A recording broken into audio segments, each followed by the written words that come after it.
1 2 1 2 microphone check 1 2 1 2 yksi kaksi kolme. Thank you very much. Good to be back in Austria.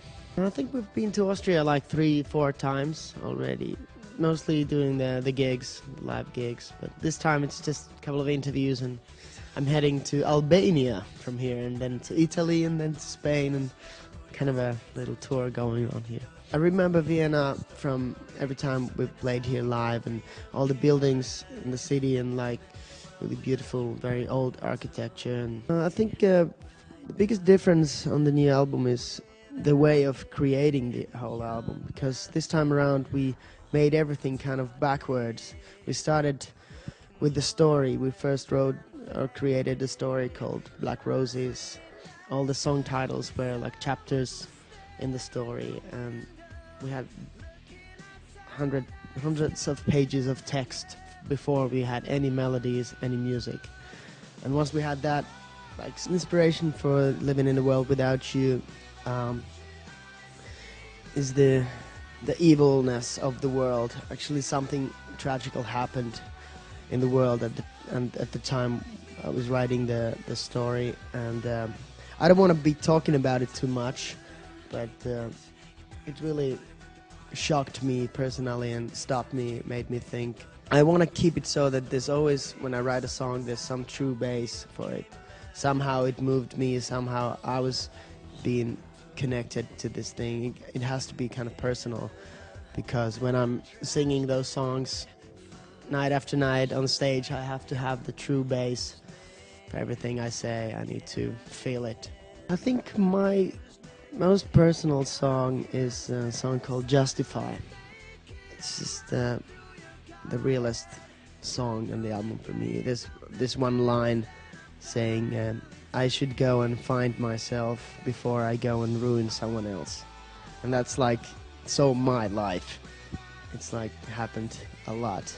If I'm refreshing the music, I need to refresh myself also. If I would be like 50 years old and I would still have the feathers in my hair, would be like a little weird.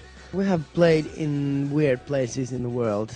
A lot of strange countries, like we've played India, we've played Taiwan, we have played in Africa, many shows. Also Russia, we've had really long, great tours in Russia, in the Siberia area, like really, there's nothing there. But still, all of a sudden there's a little city, and we've played there. I got a little son in April, and being a father is really amazing. It gives you a lot of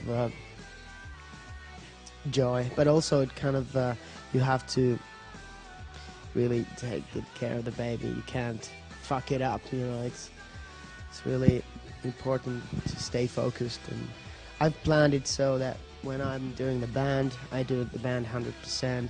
When it's done, I run home to play with my kid and be at home 100%, you know. It has to work like that. I don't think it will be affecting our music, so there will not be an album that I'm singing all songs about my boy, you know. I don't think so.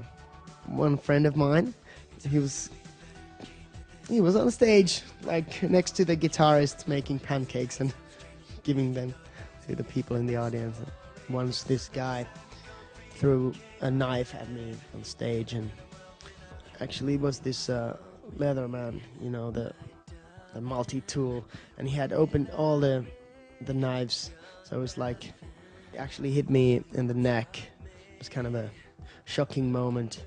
I'm really afraid of using drugs. I'm too sensitive. I might have tried some, but you know, it's like I will lose my mind for that. But rock and roll and sex is really, that's very important to have in your life. I'm maybe a little shy person. When all these fans attack me at the airport, I'm like freaking out a little bit. I mean, maybe it's the how Finnish people are, little kind of reserved, little shy, and especially when you go to the warm countries like Mexico or something, people are really physical, and they really want to have a piece of you, and kissing you, touching you, and like hugging you, and like was the last shot we were doing, last picture for the video. I was pushed against this window, and I was actually joking that this window will break on me, and so it happened. The glass was kind of cutting me in the face and in my shoulder, and kind of a serious moment there because it could have, you know, killed me. Hello all PULS 4 watchers, listeners, viewers. I was Lauri Ylönen once, and I wish you all the best. Tschüss!